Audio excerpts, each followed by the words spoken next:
Jeff, why does a wrestling promoter get wrestling business? Why? Yeah, Um, just number so one basic reason why does a wrestling promoter get wrestling business? okay, maybe I'm not understanding your question because the reason for a wrestling promoter to get wrestling business is to make money. There you go. The same reason anybody gets into any business, right? Okay, yeah. So Eric Bischoff didn't become the president of WCW to put the WWE out of business, right? He became the president of WCW because they wanted to make their first ever profit, which he did. Well, and Um, he wanted a Jeff, paycheck. and he I wanted a mean, that's paycheck. the That's right. bottom line. I mean, Jeff that's the Jarrett did. bottom line. Yeah, Jeff Jarrett did not create Total Nonstop Action because he wanted to be world champion. He created it to make money, right? Yeah, him So and Jerry created it to make money. That's why Dixie bought it, not to, the only promoter that I've ever seen that starts or joins a wrestling promotion out of pure love for the business is Tony Khan.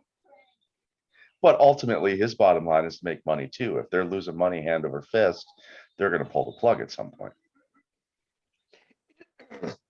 just made me laugh reading some comments on Twitter on Friday night when there were some issues getting GCW's Blood on the Hills on the air, and they were talking about like you guys call yourself the number three wrestling promotion. No, they don't. They don't call themselves the number three wrestling promotion. They're not in the business of pro wrestling to be number three behind AEW and WWE. Just like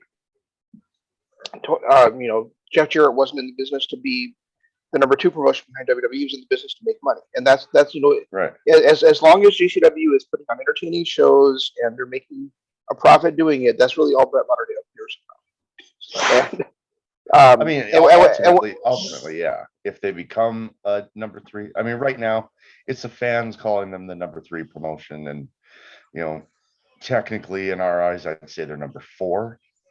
I still behind NJPW, but um, yeah, they're not in it to be. I mean, obviously, you get into things because you want to be the best, but the bottom line is you're in it to make money, not to, like you said, Eric Bischoff didn't do it to um, put put WWE out of business. He did it because he wanted a paycheck. exactly. And I just thought it was so. Just people like really now people complaining and saying, "Well, if this keeps happening, I'm not going to buy your event anymore." Now that would be concerning. I Right, think that right. would be because then that's taking money out of his pocket, out of his talent's pocket.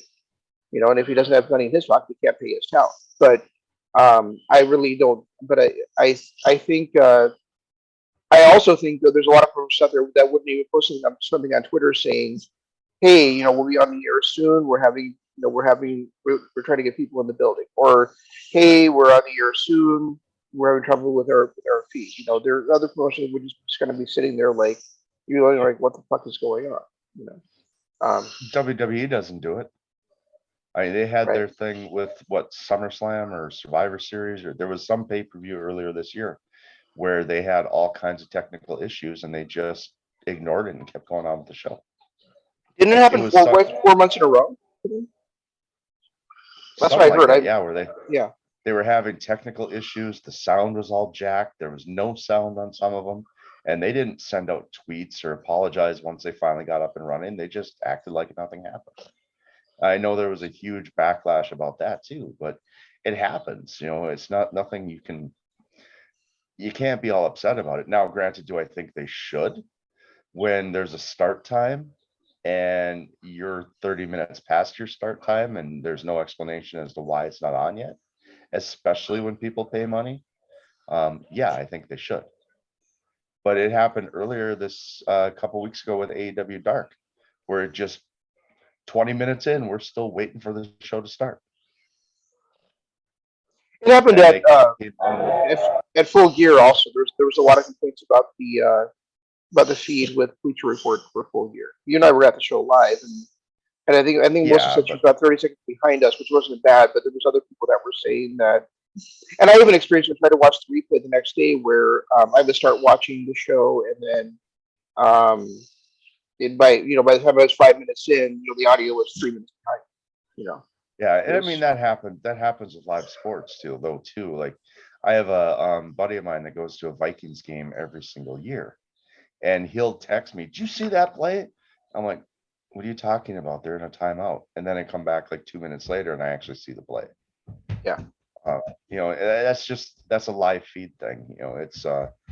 It just happens with live feeds. It's always going to be behind. It depends on, the buffer rate. A lot of times TV commercials will have that dump feature where they run, a little bit behind in case there's an incident where they have to dump audio or something. Uh, it happens. It's just that's the way live versus televised works.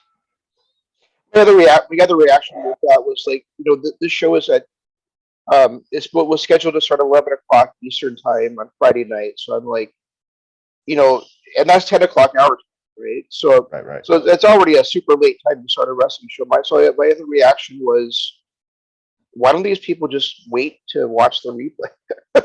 Yeah. It was that big of a deal for you. Wait, but I mean, I realize that we live in this world that I'm not really fully understanding, where people like have to all be commenting at the same time and have like this shared experience on Twitter and Facebook and whatever else. But at the same time, it just felt like this is not like a primetime show anyway. I mean, I guess it was Pacific, but I mean, otherwise, it really wasn't a primetime show anyway. So, hey, just watch it tomorrow or watch it Sunday or whatever. Well, I mean, there are people like you that wants to watch it live because you don't want any spoilers. Me with a wrestling show, I'm okay with spoilers, but like football, I need to watch football live because I cannot handle watching it 3 hours later if I find out my team lost or they had a horrible showing or something. I'm not going to want to watch it. So I understand the whole wanting to watch it live. The shared experience, I can't really complain too much about that because you and I do it during Dynamite every week Yeah, we do. where we're texting each other back and forth during Dynamite. So, I mean, I get where people are coming from, but at the same point, if unless this is something that happens all the, you I was talking about this with other people earlier this week about how the internet community is so, and I don't know if it's American internet community or if it's just the internet community in general, is so hell bent on things being exactly the way they want it that if it's not, they voice their opinion. A common story of it is I'm a Call of Duty fan. I play Call of Duty. I buy every one that comes out. Vanguard just came out, and it's broken. It's a broken game, and it'll take them about 6 months to get a lot of the bugs fixed. And the reason why it's broken is because the internet community is forcing them to come up with a new game every single year instead of giving them time to develop a game, get it perfect, send it out. And then if they do come out and it's not as much content as you thought it should have been, you've got half the community complaining that they didn't get enough stuff for their $60.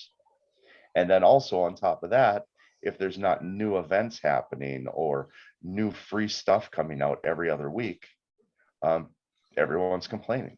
So I get it where in today's society um, there's this pressure on promoters, um, sports teams, everything to deliver right away and deliver the best you can and constantly re-deliver over and over and over again instead of getting your product perfect. That's fascinating to me, Jeff. So let's talk about that for a second. I realize this is supposed to be a wrestling show, but hell, this is interesting. This is a fascinating topic. So why is it with that particular business model? Because if you think about it, like Ratchet and Clank came out of the game about every 2 years, right? And then Right. they didn't have a game. They had one game on the last generation, and now the current generation they finally came up with their first game in 6 years. Right. Last of Us Part Two came out, I don't know, 4 years after the Last of Us, right? Right. It's going to be almost exactly 5 years from when Horizon Zero Dawn came out to when Horizon Forbidden West is coming out in 2 months. Um, Right. it's going to it's it, Grand Theft Auto 5 came out originally in 2013, right? So we're talking about uh, 9 years coming up, and it's going to be coming. and that that probably GTA 6 is coming out in 2023, 2024. Red Dead Redemption 2 came out 7 years after the first one. So so why is Call of Duty looked at more by its fans as almost like an annual sports game or an annual wrestling game where they want those games make more sense to me because it's like they want to play with the current roster, the current players, Right. and that kind of thing. Exactly. So why? But why would why does Call of Duty, why does EA Sports feel the pressure to put that out? Is it EA Sports? It is, right? No, there's three different studios. There's Affinity Ward, Treyarch, and Sledgehammer. And that's the Oh, thing. EA puts out Battle. Okay, that's EA, the EA competitor. does Battlefield and they do all the sports games. But even like the sports games, like Madden 2021 when it came out, all I heard from everybody was complaining that it was just exactly like Madden 2020. There wasn't anything new. And it's like, you got to give these developers more than a year to develop something new. You can't expect them to have the same or to come out with something brand new every single year and for it not to be really similar to the year before. It's Well, I mean, I guess I haven't really paid much attention to sports games in years, but I'm just not sure how much innovation you could really expect year to year. it's Yeah. just the way that the culture has become in our country is that they expect greatness all the time. And if you're even slightly below greatness, you suck. I mean, just look at it with wrestling events. If somebody doesn't like, if uh, Bryan Danielson were to go out there and deliver a 3-star match, people would be hating on him because he had one 3-star match when they're so used to him doing 5-star matches. People can't just sit down and enjoy a squash match anymore. Every match has to be packed with excitement and drama, and there has to be continuing storylines and all this crap. Like the Wardlow versus Matt Sydal match, nothing but complaints, nothing but complaints. And it was perfect for the story that we're telling. Matt Sydal is kind of just the enhancement talent at this point. Yeah, he can go out there and put on some bangers, but ultimately, this was about Wardlow and getting to the end game of his breakup with MJF. It didn't need to be a 15-20 minute classic. It was what it was. No, it needed to be exactly what it was for not only for Wardlow's career, but also because we had just watched a 60-minute epic war between Right. Bryan Danielson and Hangman Page for the AEW World Championship. That went, from between entrances and the start of the show, they were 10 minutes into the second hour when Yeah, Wardlow and so we really needed that little bit of a palate cleanser before we got another epic war between Hikaru Shida and Serena Deeb. right. There had to be Exactly. that little bit of But it's our culture. clobbering. It's our culture these days is that we don't want everything needs to be epic. Nobody can really sit down and go, oh, you know what? That was good for what it was. It's like, well, why wasn't that better than the 60-minute fucking classic we just saw? It's like, I don't know. And going back to your point There's, about there, Call of Duty, it doesn't make sense to me with Call of Duty because I remember 10, 15, 20 years ago, we'd buy a $40 game and that's all we got. There was nothing else that came out.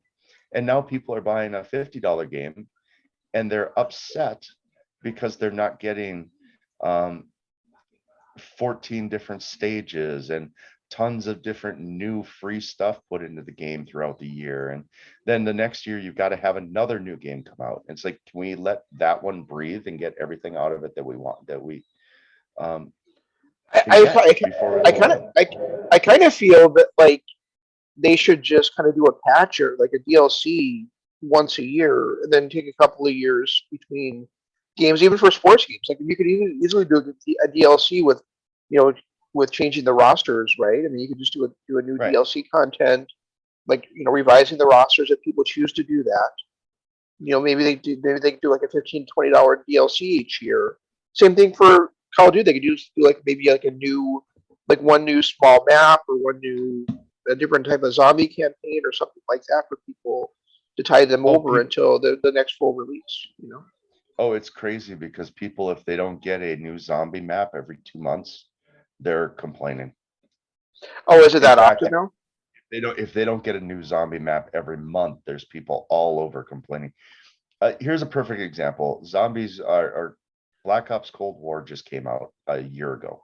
It came out in December of 2020. Yeah. And it had a great zombies mode. It was one where like I got into zombies is probably the most fun I've ever had in a video game ever. And every single month people were complaining, well, they didn't add a new map this month. They didn't add this new thing this month or that new thing that month. And then they'd bitch for a month until it came out in the second month. And then there was such a clamoring for it that when the new game Vanguard came out this year, 3 months before the release of Vanguard, they started working on a zombies mode. Zombies is normally, they normally have three different variations. They've got Affinity Ward that makes Modern Warfare. They've got Treyarch that makes Black Ops, and then they've got Sledgehammer, which usually makes third game in the series. So there's usually a 2 to 3 year break between zombies games to get it fully developed. There was such a clamoring for it because of the success of Cold War Zombies that they rushed out a Vanguard Zombies for the new game Vanguard. And it's broken, obviously. It took them 3 months to develop it. They rushed it into the game. There's not as much free content on it and all this stuff. It's not as built out as it probably should have been. And all I've heard for the last month that this game has been out is how crap it is and how Treyarch didn't deliver to their fans and how they need to fix this and make it up to their fans. And it's like, guys, seriously, the only reason it's even in the game is because they were trying to do good by you. Yeah, I think they're kind of a victim of their own success in that way where they like Call of Duty 1 came out, then 2, then 3, like all back to back, and I think they just got fans used to that. Where most studios, take their time, at least most of the larger studios take their time developing a game, and just like they're kind of just like, it's going to come out when it's going to come out. Yeah, and I mean, they've got 3 separate studios developing 3 separate games.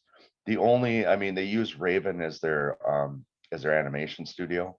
All 3 of them do, but they've got 3 separate studios developing 3 separate games. Give each studio 3 years to do it. Don't have them collaborate on this one and collaborate on this one and then have to rush to get their own game out. Give that studio 3 years to figure it out. Fix the Agreed. bugs, take care of as much of it as you can, come out with the best possible game you can at launch, and then give it 3 years for them to do it again. I mean, in that way, you can still release a new title every single year because you've got 3 studios working on it, but give one studio 3 years to create the game. Yeah, that would kind of be like if I were to say, well, they just announced. Maybe you've heard about this, Jeff, but Insomniac has now announced. Insomniac guys studio behind Ratchet and Clank, and then they came out with the new Spider-Man game, and then Spider-Man Miles Morales, and now they've announced they're going to make a Wolverine game, and they announced that like 6 months ago. So obviously I should be clamoring that I should have it in my hands January Already, yeah. 2023. Yeah, Yep. No, you should be clamoring. You should have it in your hands now for Christmas season because they announced it 6 months ago. But I mean, this ties into kind of what I brought up earlier this week or last week, actually, about the Hangman Page situation. Weekly episodic wrestling television has gotten to a point where people need instant gratification. They don't give a story time to breathe. The way that this Bryan Danielson Page story was developing, it was on a slow burn, but we rushed the match this week. And we talked about it last week, and it's because like there's not a time where like Coda won the G1 a couple of years ago. That was his goal, was to win the G1 and move on to face his opponent 4 months later to wrestle for the title.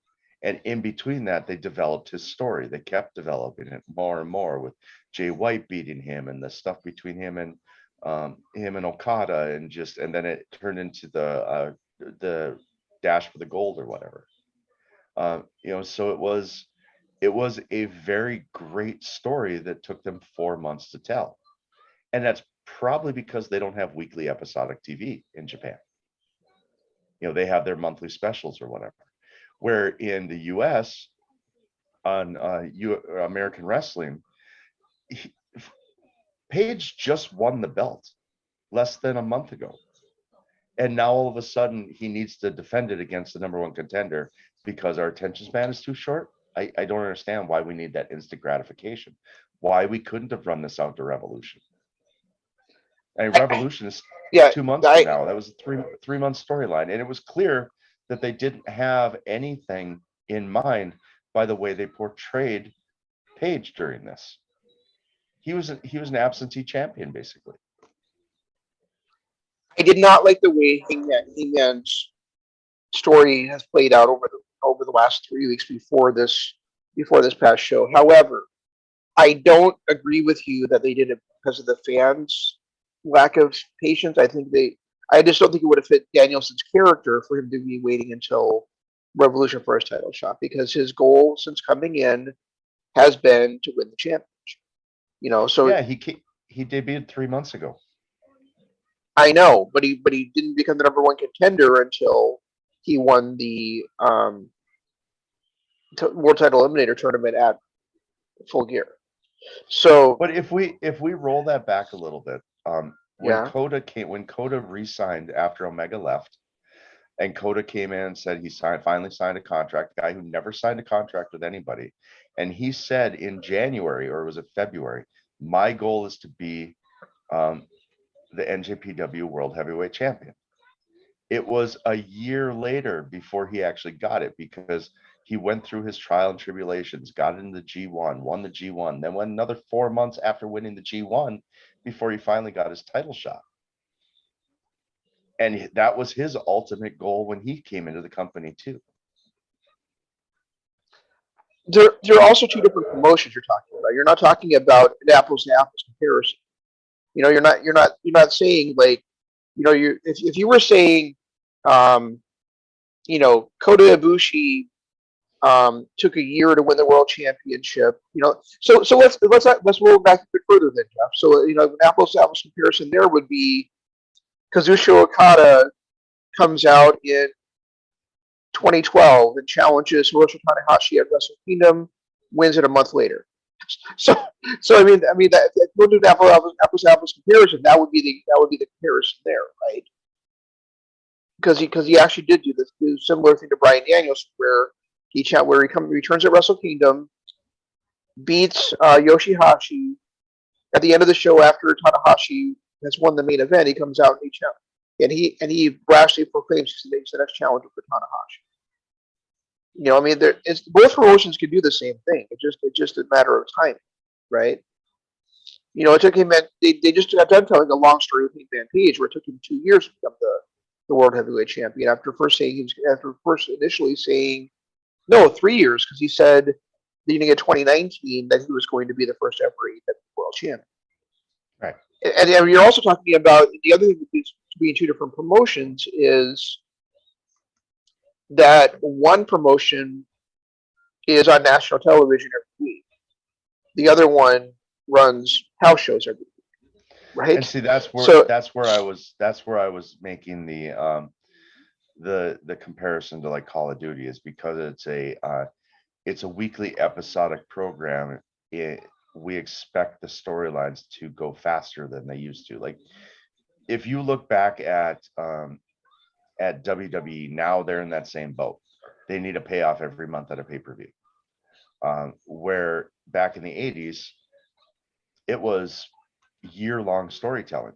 Why? Because they had Superstar with squash matches was their weekly show, and then every 3 months they had a main event or a pay-per-view. You know, they they threw in 3 main events in between the 4 pay-per-views. So they really only had 7 shows a year where they made the storylines progress. And I think that's the change is once weekly episodic programming came in, it sped up the whole thing, because now instead of having 7 matches a year to tell a story, you have 7 matches in 2 months to tell a story. When did this story start? When did what? When did the story between Bryan Danielson and Hangman Page start? The night after he won the belt. So 3 weeks ago, 4 weeks ago. 4 weeks ago, right? Yeah. Did Hangman Page beat Bryan Danielson on Wednesday?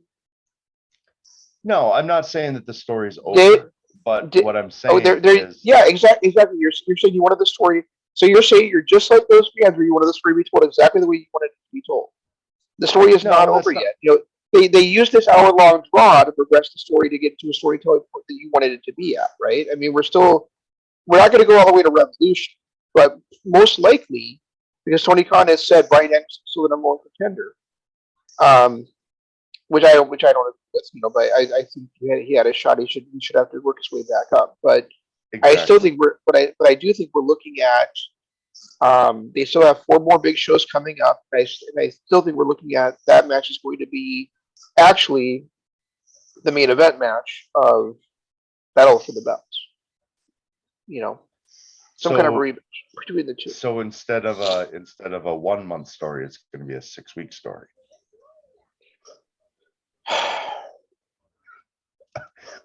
There's nothing wrong with a 6 week story, though. I mean, there's just not. I mean, if it's not told, not every story has to be epic. We just got to say that. If it's told right, the fact that Page, there's nothing for me to cheer for Adam Page other than nostalgia, other than the fact that I like him as a wrestler. But we still have more weeks to go. 2. We have 2 weeks. No, we've got Dynamite, Rampage, Dynamite, Rampage, Dynamite, Rampage, Battle for the Belts. That's 6 shows. Yeah, and Rampage is usually not one for the heavyweight title. Not much ever. Not usually, yeah, but not never either. But see, this is what I'm talking about, is that we've got 2 shows every week to tell a story. So instead of flushing the story out and having it go for months to build up to the pay-per-view, we have payoffs, or not even payoffs, but like this, even this first epic match should have happened, in my eyes, at Revolution. I get it, it's the middle of the story right now because nobody won. But there's things like, okay, Page didn't lose the belt. Danielson didn't win the belt. Therefore, Danielson gave up his shot. He needs to go back to the back of the line and work his way up. He shouldn't be number 1 contender. And I'm looking at this movie differently than you are, because I'm looking at this like this is not the storyline for the World Championship. The storyline for the World Championship actually started at the same time Hangman Page story started, and it's still continuing, just another side chapter. You know, like I don't think Danielson is the guy to take the title from Hangman Page. You know, I think the guy to take the title from Hangman Page is having to prove to CM Punk right now. And so, you know, they're both just kind of prepping for that big epic battle between the two. I think the better one would be MJF winning, but that's just me. That's what I just said. It's feuding with CM Punk. I thought you said Punk. No, I said MJ. I said the ultimate guy to beat Page is feuding with CM Punk right now. Yeah, you must have cut out there, because all I heard was Punk. Ah, okay, no, got I it. I heard the ultimate guy to beat Page is Punk. I see. I didn't hear the feuding with it. I'm like, well, no, I think MJF is, yeah, because I mean, at some point MJF has to step up to his little pillar thing, and not be just the Battle Bowl winner. He needs to win some kind of title within the company. You know, it's funny. I did not. The last time I saw that Pillar's T-shirt, CM Punk MJF wasn't on. Yeah, I know. I saw. So 2 of the Pillars are champions basically, and 1 has been. Two of the pillars are. Oh, you're talking about Britt Baker? Britt Baker and Sammy, and Darby was. Yep, that's very true. So it is kind of odd in because I mean you and I talked about this a while ago about who we thought were the pillars, and we discussed that there's more than just um, four pillars in AEW. It's not like NJPW where there were only four pillars. In AEW, there's five or six. I mean, It's you like the got, Roman Colosseum. yeah, we've got Brit, we've got, and these are future pillars. I mean, right now pillars are a little different, but, and I'd argue to say that they're pillars right now, to be honest, the five. Yeah, and I'm also going to throw. I think you also have to include Dante Martin in there. Yep. I think you also have to include, and to me, I mean, maybe you disagree, but to me, you also have to include the acclaimed. Those guys to me, I think are going to As be far as just future, yeah. yeah. Those guys are going to be the future of the tag division for that. I mean, right now, if you look at it, of course, and when you look at the pillars, it's who's drawing, who's going to be in the good storylines, who's going to be packing the house. And I mean, right now in AEW, you've got Kenny, you've got Hangman Page, who I definitely see a lot of people going and buying shows because he's on it. You got the Bucks, you got the Lucha Brothers, you've got PMP and Jericho, you've got Moxley.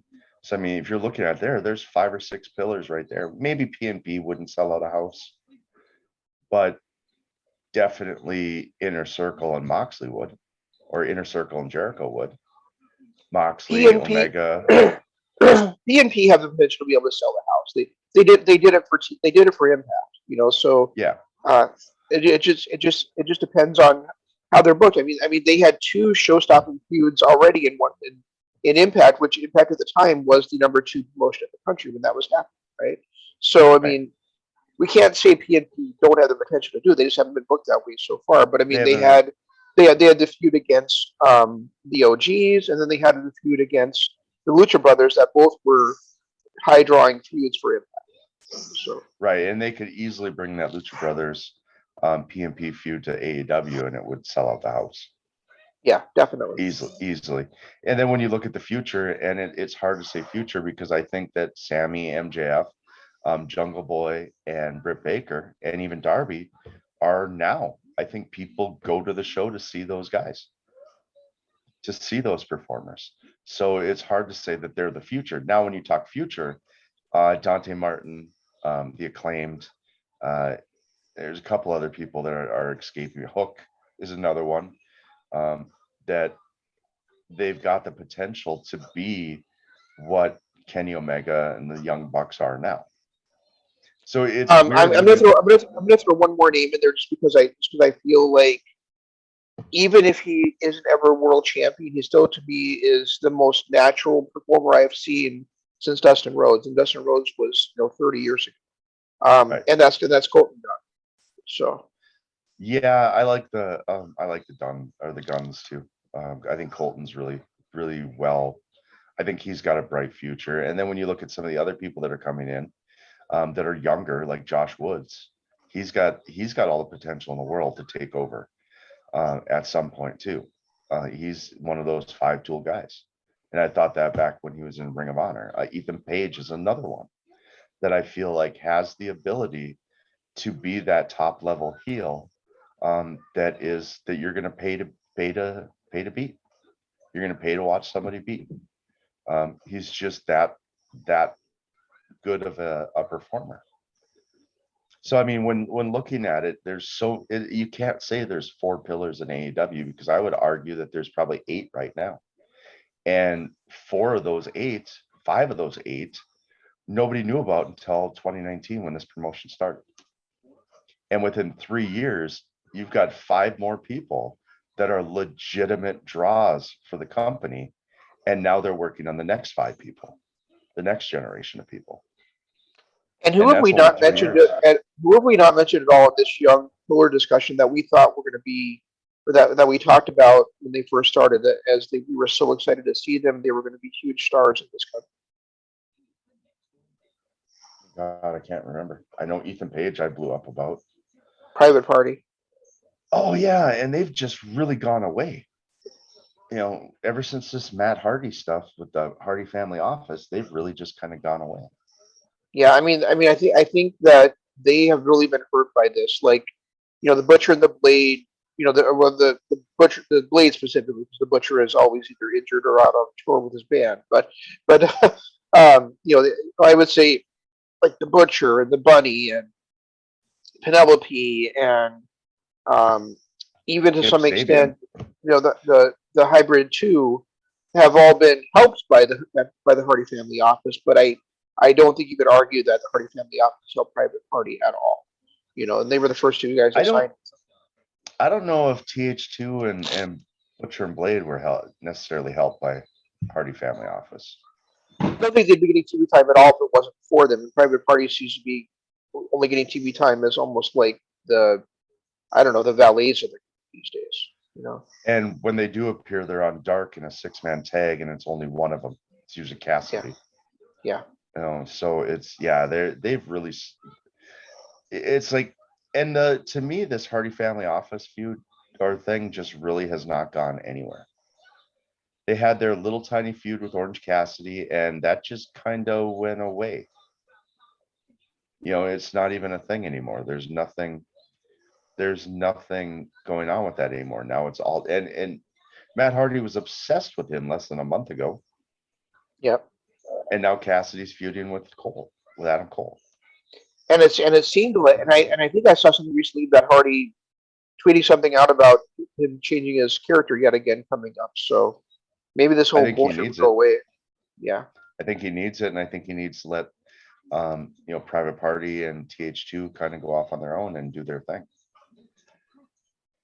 The thing, and I talked about this. I've talked about this for years. I really think, and I know that they don't want to do another TV show, but I really think they need to do things to highlight certain divisions.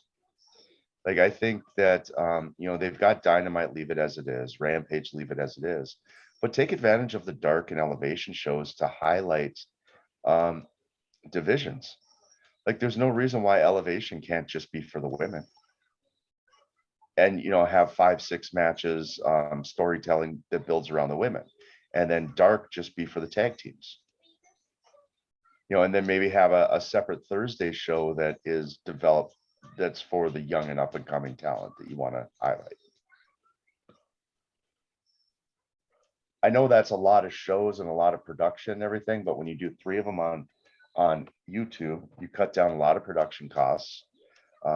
You can have like a performance center type thing where you film every single week for the up and coming. So when you want to debut a Josh Woods, but not on national television, you debut them on the 1 hour, 2 hour show, whatever they do. I think that'd be really tough to pull off. I just think it'd be tough to. I think it'd be really tough to keep the audience captivated if you're doing an entire show of women's matches or entire show of tag matches. Well, and I don't think it needs to be like right now they're running Dynamite and taping Rampage. How about you run Dynamite and then you tape a 1 hour women's show for Elevation? And then you do a 2 hour tag team show for Dark and then run a live Rampage. And then do like a performance center one for the other. Because then you're increasing your production costs. Not really. If you do a live Rampage and a live Dynamite, yeah, that will increase your production costs. Right, but they've done it before. They do it pretty much on the go homes. That's pretty much it. Right now they're still, but see, here's the thing is they're still setting up to do Elevation and Dark though too. They're still setting up 3 times a week. They're not because Elevation and Dark are filmed before Dynamite.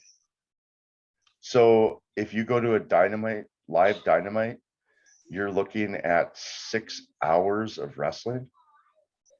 I think that's usually when they have a shorter elevation or a shorter darkness when they're doing both at the same That's insane. I couldn't sit through that much, which is part of the reason why I can't watch WrestleMania anymore, time.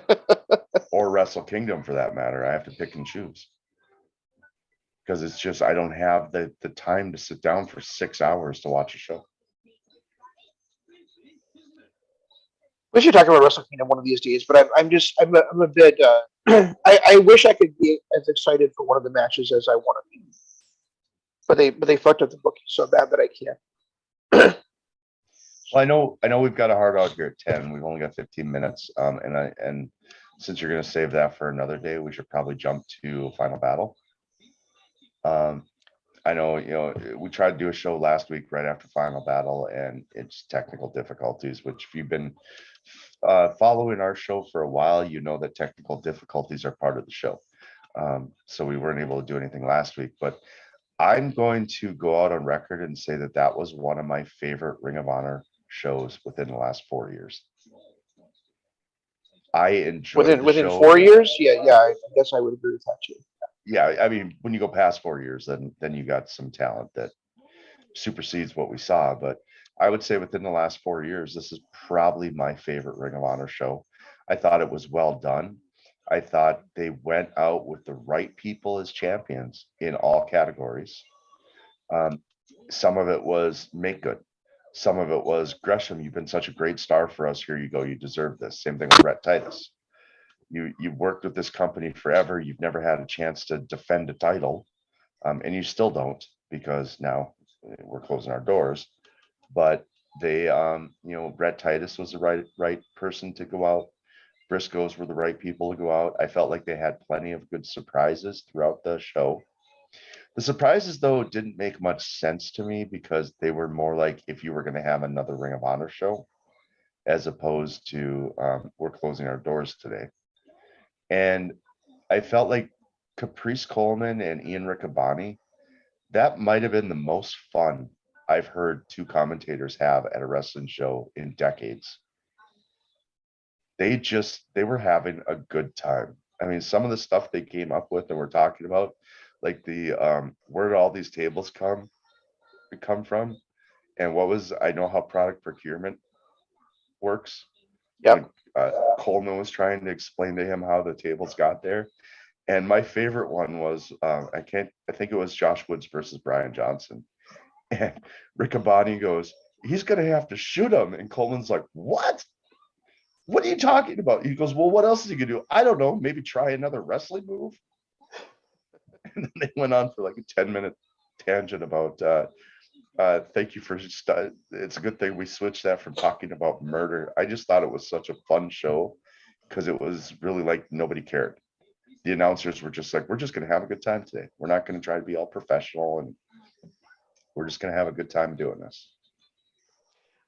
I've enjoyed Riccaboni for the last 4 years as a commentator because he always sounds so enthusiastic, but he sounds so enthusiastic. But like listening to him on this show, you could kind of tell that a little bit of that enthusiasm was kind of either tampered down or maybe just like directed to a more professional type setting. Whereas this one, like you said, he just didn't give a shit. So Yeah, like he didn't care. because he even said at one point, he was cursing and Coleman was like, "Hey, settle down." He's like, "What are they gonna do? Fire me?" Yeah. Yes. It was such a fun announcing team, an announcing Yeah. performance that really brought a lot to the show. And the show itself was really, really well done. There wasn't a single sleeper match. I felt like everybody did a great job in what they were doing. I really the only segment that it made me go, why, was the EC3 when Strowman came out and Wesley Blake was there and then some other guy that nobody seems to know who he is, and attacked Johnson, Dak Draper, and Eli Isom. It just didn't make any sense what they're doing with it because it was the final show for Ring of Honor. It wasn't like we're setting up for TV tomorrow. I think it was to get the fans interested in maybe something for going forward, and to see what happens. Like EC3, like with the control your narrative thing, you could easily like just start putting stuff on Twitter and stuff about videos on social media about about this stable and stuff. I so I mean, and I think that um, probably works really well with tight schedule with him being an actor and stuff now too, where he could just go because it seems like the plan for Ring of Honor is not to be really Ring of Honor that we're used to. Their plan is to be more of a super indie, kind of like GCW is, or like Warrior Wrestling is, or PWG, where they just bring in talents from all over the place, and just have them booked on their shows. So with that, in that sense, Ring of Honor is not going to be Ring of Honor anymore. But Yeah. on the others, but otherwise, we're talking about we're still talking, the title histories are still going to carry over, all that stuff. So um, it'll be interesting to see what happens, going forward. But if it was their last show, then they went out like you said with a bang. It was a great show Mhm. with the right guys, going out as the champions. Woods as pure champion. Red Titus finally winning his first ever single championship for the promotion. Right. Jonathan Gresham beating Jay Lethal. I guess my big thing with the show is why did they only book 3 hours? Why did they have a hard out at Yeah, that was at 9:59 Eastern time, or I think that's what the time it was, but it was like they ended up having to cut the main event like 10 minutes short. They didn't do like they did. I would have loved to have seen like a shake and a hug in the middle of the ring. Kind of that passing the torch moment or just between the greatest champion in the history of the promotion. Um, because he has the most reigns as champion. He has the longest tag team title reign. He has the longest TV title reign. So I mean, he's former pure champion. So I mean, it's tough not to call Jay Lethal the greatest champion in the history of the promotion, right? Um, Jay Briscoe would have an argument, obviously, because he's a 14-time champion. But right.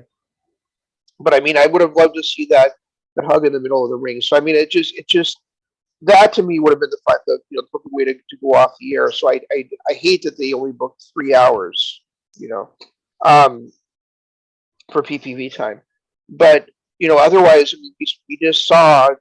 Well, maybe you haven't seen it yet, Jeff, but um, Jonathan Gresham just defended his world championship 2 nights ago against AJ Gray. Um, Oh, on on, the G- GCW show. on the GCW show. And I really wish. uh, I really and wish they could do. Red Titus has already talked about he's planning on defending the pure title for Beyond Wrestling. And the Briscoes could defend their world titles anywhere basically. The Briscoes are actually both the GCW and Ring of Honor world tag champions right Yeah, now. and I heard that So they pretty much have signed with AEW at this point too. good. So, And Brody King obviously has because we saw that segment on Dynamite. oh, we're not supposed to know that's him. It was even filmed though at his house, so I'm pretty sure it's him. well, it was filmed at his house. They referenced the King, and by the way, 1 hour after that segment aired, they announced on Twitter that he had been Brody King has been signed by AEW. Oh, okay. It was and it wasn't it wasn't AEW announcing it, but it was an insider source talking about how he's been signed. So yeah, it's Brody King, but we're not supposed to know that. It's supposed to be a secret. Well, we talked on the show 3 weeks ago about how since Ring of Honor was shutting down, they should reform the Kings of the Black Throne in AEW. So I mean, Yep. it's not like a big surprise, right? I mean, No, and I mean, I the mean, I House mean, of I mean, I Black. mean, I mean, I mean, who else would he choose for the first member of the House of Black besides his tag team championship partner in PWG? So And I was thinking about this too. Outside of Wardlow, are there really any monsters in AEW anymore? I mean, Lance Archer has pretty much just been gone for 6 months. Ever since the um, little thing with Suzuki Gun, has Lance Archer been on TV? no, I think they're taking it really careful with his injury. Oh, I didn't know he was injured. Yeah, I heard something in that match. Oh, okay, that makes sense then. But I mean, outside of Wardlow, are there really any monsters on the roster? So Brody King really, outside of Wardlow and Archer, but Archer, like I said, Yeah. hasn't been around. Brody King really is one of those. Like when you look at the roster, you're like, okay, they're stacked. They've got tons of superstars. They've got not superstars, but they've got tons of performers on the roster. Where are they lacking? Well, they're lacking with big men. They really don't have any big men. No, but So there's one that's a free agent right now. One will be a free agent in about a month, right? So who's the free agent now? Shane Taylor, Oh yeah. Yep. and then you got Keith Lee is going to be free agent in about a month. So I mean, you got You get these who? two, Keith Lee. Okay, yep, you're right. And then, adding Brody King, they could really have 4 or 5 legitimate main event monsters on their roster, which is one of the few things that I think AEW is lacking. Yeah, but I don't think their fans care. I don't think that fan base really No, cares I about don't big I monsters don't or think not. so either. It's just nice to have that David Goliath um, type feel every now and then. Where you get a Daniel Bryanson going in there against Bryan Danielson. Jesus, I'm never going to get that right. You get a Bryan Danielson going in there against a Brody King would be a great David and Goliath type match. I wouldn't mind them. I wouldn't want him there full time, but I also wouldn't mind if they did like a Nick Gage type, or a Hugo Guerrero just type like one-off appearance for PCO there either. You know. Yeah, I'm okay with not seeing PCO. Um, After his match 2 years ago against Roosh, I don't ever want to see PCO again. I don't care. well, I he don't ever remember well watching wrestling. he and Brody had a great world tag title match against the Briscoes on Friday. So, Yeah, I know, but I don't. I mean, I don't care anymore. After that horrible match against Roosh, I just don't even want to acknowledge him as a wrestler anymore. um, speaking of, and He, just jumping back to Final Battle real quick, I did also want to just mention this. You had mentioned this guy's name, but Bryan Johnson is so good. Bryan yeah, Johnson. If I got to see him more, he's great in small doses, obviously, but I think in the larger doses, I would be somebody that would be in the short running to be my favorite wrestler on the planet if I got to see him more yeah, often. I love him. I think he's really, really smooth in the ring. I think he's fantastic on the mic. I think he has that Ricochet Page heel tactics where he's able to just piss off the crowd just by standing there. But then he can also do it like MJF does with his mouth. And I think he's incredibly talented in the ring. Mecca is one of my favorites right now. Like I really wish I could see more of him. Yeah, it was great on Final Battle when he came out with a mic and he was talking about all the legends and he's like, and I don't care because it's still MECCA Mecca versus everything. So, Yeah, I yeah, really he's one of those guys that I really want to see him get picked up somewhere so that I can continue to watch him. yeah. And I go back and forth. Like obviously AEW is the show that I watch the most of, so I'd love to see it there. But I also think that their roster's too big, and I don't want to see him get lost. I think maybe like an NJPW Strong would be a good spot for him. I hope he gets. I hope that he gets signed by Terminus. Personally, Terminus? yeah. Who's that? Best question was new promotion is starting up. Oh, yeah. I'd rather see him get put somewhere where I'm going to see him, and it's not a startup production.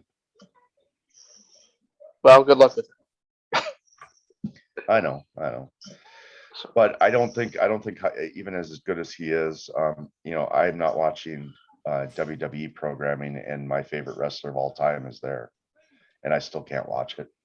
I'm not going to watch Impact because of somebody like Bryan Johnson when I won't even watch it with what the talent they have now.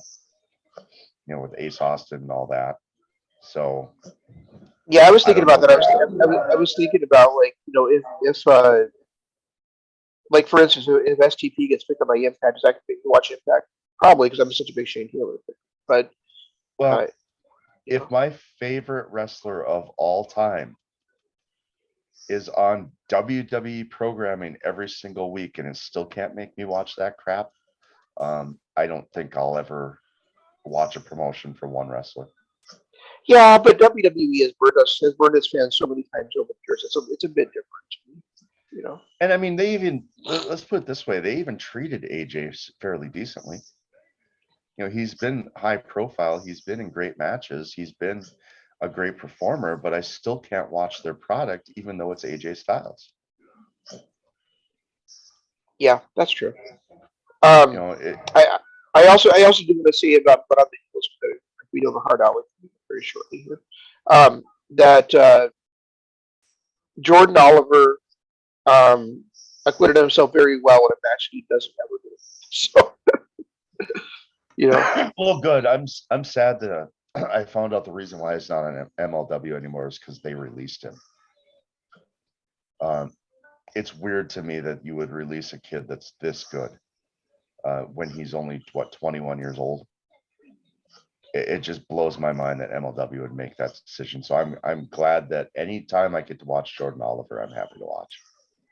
well, I mean, he's blowing up everywhere else. I mean, he's all over the East Coast. So I mean, it's not. That's why Right. he's the East Coast Ace, right? So I mean, it's not. It also could have been just simply the fact that his contract expired with them, and they just they maybe didn't feel like they'd be able to re-sign him, or he was becoming too big. Like because he's one of the. I mean, they definitely call him every week one of the pillars of GCW. And he So is. I mean, he yeah, is. He's one of the reasons I started watching GCW after that match against with him and Deppin. You know, right. so but yeah, And also like he's leader of his own stable on the East Coast too. So it's not like so it's not like they could keep hiding him as a undercard performer for them forever. that's a good point. Yeah, Because Young Dumb is yeah, Young Dumb has become a pretty popular stable on the East Coast. young, dumb, and broke. Yeah. Well, good. I'm glad to see him have success. He's one of the guys that deserves it with how far he has come. Agreed. Like, and it's funny because you look at how much I disliked him when he first started 3 years ago. And then I look at it going, well, he was only like 18 or 19 years old. Obviously, he hadn't grown into his performance yet. But now that he's kind of grown into his what he wants to do and he's developed so much as a wrestler, I absolutely love the kid. I think he is one of the future greats in the business. You can he's a I mentioned how Colton Gunn is a natural, and I think that you watch Jordan Oliver and you can see him, you can almost see him like match to match, like the development actually not even just having match to match, but you can almost see like a light bulb click every match with him. Like Right. where you can see him piecing this stuff together, matched like I know you haven't. I don't think you've had a chance to watch one on the coach yet, but I mean, he found a way. He found a way to do a clout cutter in an old barbed wire match. So I mean, Okay, no, guess what I'm going to be watching now right before football starts? That's what I'm going to be doing now in the next half hour, 45 minutes, whatever. So, yeah, all right, man. Guys, if at any point during this, I know it's an hour long, but we like to get on just BS about wrestling. And but if at any point you like this, please hit the subscribe button, ring the notification bell. We do get on here as often as possible to just kind of chat about wrestling. And yeah, that's all I got.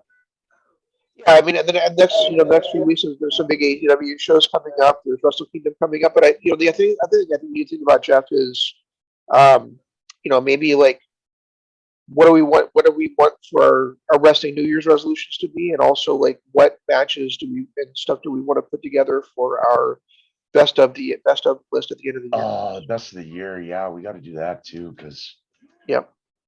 there's a lot of matches that really kind of cancel each other out because they just happen to be on the same pay-per-view or they happen to have the same performer.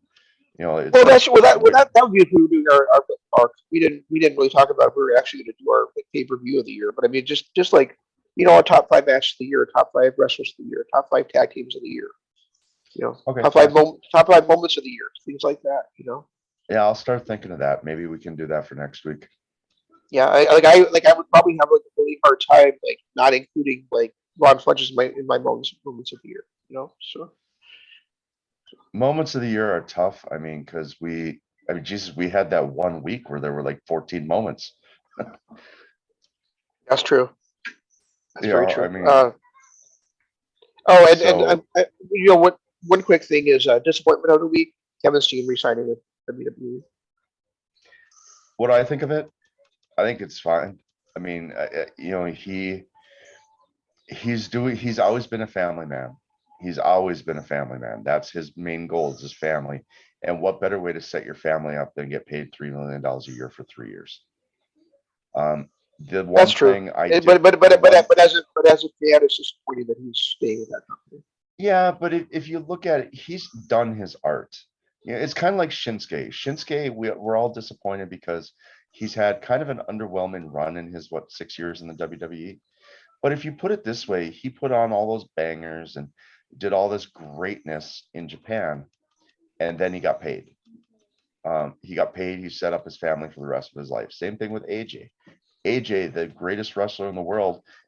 It's a little different because he did go into WWE and put on two solid years of classic wrestling matches. Yeah, But he got paid, and it's like with Kevin Steen. I mean, Kevin Steen, he's 38, or Kevin Owens, he's 30, 37, 38. It's a 3-year contract. If he wants to go and have one final run with AEW afterwards with his friends, we're not going to be disappointed. And to be honest, from what I understand, is that because of the private contractor, independent contractor rule in WWE, they get signed to a 3-year contract, but that doesn't necessarily mean it's a 3-year contract because it gets reevaluated every 90 days. So they're yeah. essentially, He'd easily get released at some point, right? But it's yeah, still. I'm not, and I realize they've already got a staff roster, but that was, but I think I've said this before. Like he's like the one guy in WWE that I wish was in AEW. I still wish AJ was there just to have one year run to put on some great matches again. But other than those two, there's really nobody. If you want to go Randy Orton circa 2009, I'd take it, but 2021, I don't know that I want it.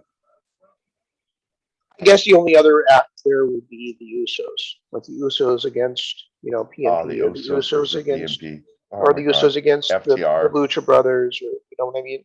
So The Usos against FTR without having to have stupid comedy involved would be fantastic. yeah, and we already saw the Briscoes challenge the Usos. Right. Yeah. So, all right. All right. Anyway, guys, have a great week. We'll talk to you. We'll talk at you next week. All right. That's all we got. We'll try to do better next time. This is Shane saying long days, pleasant nights, and Jeff saying Goodbye.